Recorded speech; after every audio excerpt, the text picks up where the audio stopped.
Olá todo mundo, bom dia do profeta da bananeira que não está na bananeira hoje, está na mangueira.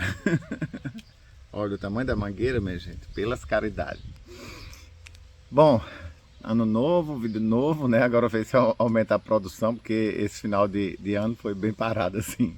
Até ano novo eu tirei recesso do canal.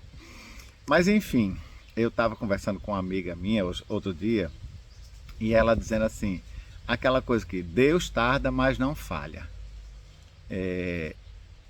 Eu disse para ela assim, olha, esse ditado popular, Deus tarda, mas não falha, não tem fundamento bíblico. Porque todas as passagens que tem na Bíblia sobre o tempo de Deus, não fala que ele tarda não. Na verdade, é o seguinte, vamos tomar como base aqui um texto que fala assim, na segunda carta de São Pedro, capítulo 2, versículo 9, salvo engano. Acabei de ler, mas eu sou péssimo em memorizar as coisas. Mas enfim, vou colocar na descrição aqui do vídeo, certo? Que diz assim, que o tempo de Deus, ele age no tempo certo.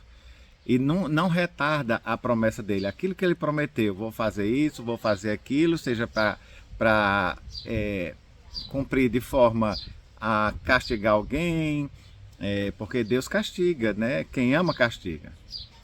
Seja para cumprir uma promessa de trazer uma bênção para alguém, seja de que tipo for. Olha os passarinhos, vocês estão vendo aí cantando.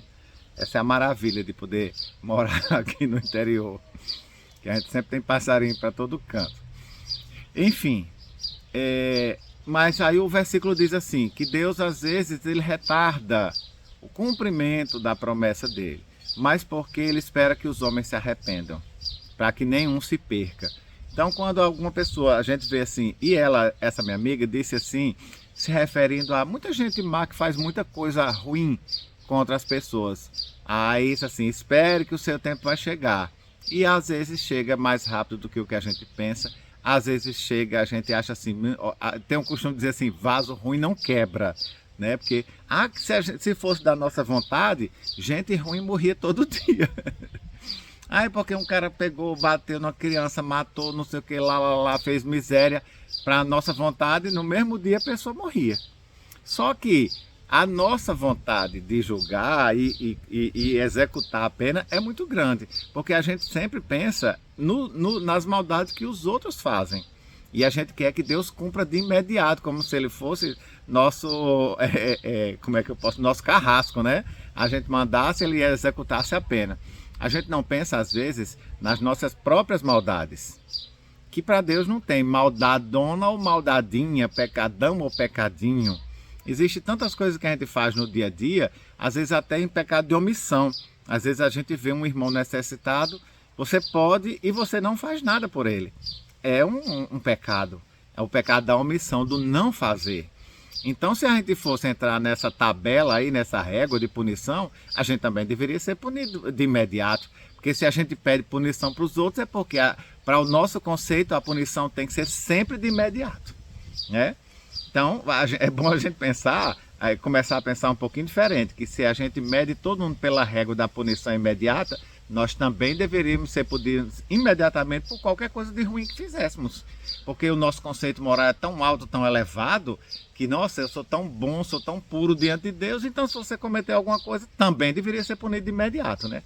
Mas, na verdade, Deus é longânimo, Deus é compassivo, Deus é paciente, Deus é misericordioso, e espera e dá uma chance dos homens refletirem sobre aquilo que eles fizeram de errado e que possam mudar seu comportamento.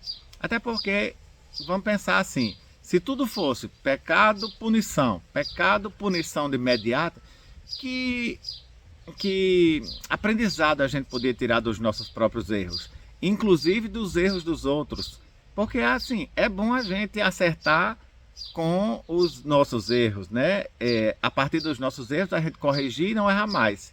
Melhor ainda é a gente se corrigir e não errar quando a gente vê o exemplo do outro, porque do outro, digamos, vem uma punição. Se você aprendeu com aquilo, opa, se eu não vou fazer mais isso para também não ser punido.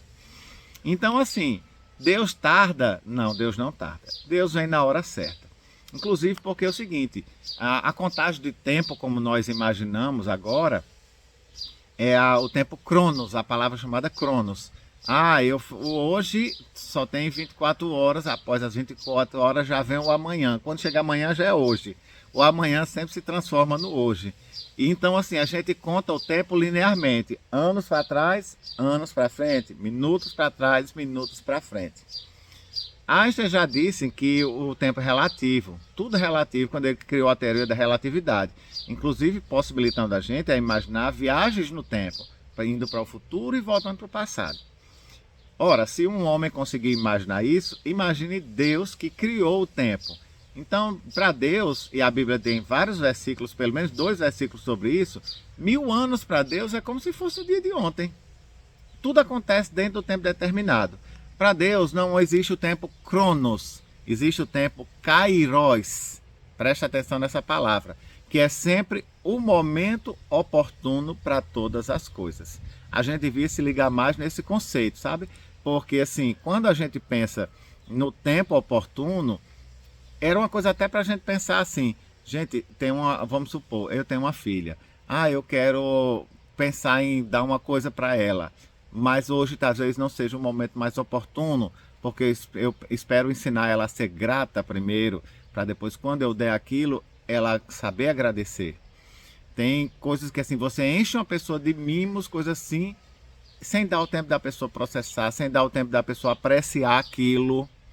Às vezes também, você, por exemplo, se alguém faz alguma coisa para você e você na hora se ira, não sei o que lá, e quer dar o castigo, bater, revidar naquele mesmo momento. Esperar um pouquinho para você esfriar o sangue, a mente, tirar o sangue dos olhos, como se diz. Depois, se você não quiser conversar com a pessoa e se você quiser dar a resposta, você dá uma resposta muito mais adequada no momento que você esteja sóbrio de emoções, que você esteja manso, que você esteja frio. Diz que a vingança é um prato que se come frio. Eu não vou agora estar assim, incitando ninguém a se vingar. Mas esse ditado tem uma razão toda especial de ser, que a melhor vingança é aquela que você planeja. Vamos tirar a palavra vingança, a resposta, né? Aquela que você planeja, que você pensa todas as coisas e quando você vai executar ela, você executa de uma maneira tão magistral, com tanta propriedade, tão certo, que às vezes você pode dar até uma resposta positiva à pessoa, sem que seja necessariamente uma vingança. Ao invés de você responder naquela hora movido pela ira, você espera pelo momento oportuno, que é o kairos, e você chega depois calmamente e às vezes dá uma resposta que a pessoa nem esperava. A pessoa chega com grosseria e depois você chega com educação. A pessoa chega com ignorância, com violência e você chega com paz. A melhor resposta, a pessoa vai ficar assim: poxa, realmente eu nem tinha maturidade para lidar com isso. Claro que só quem for maduro vai saber lidar com isso, em receber uma resposta melhor, mais digna, mais alta, mais honrosa do que uma resposta ruim.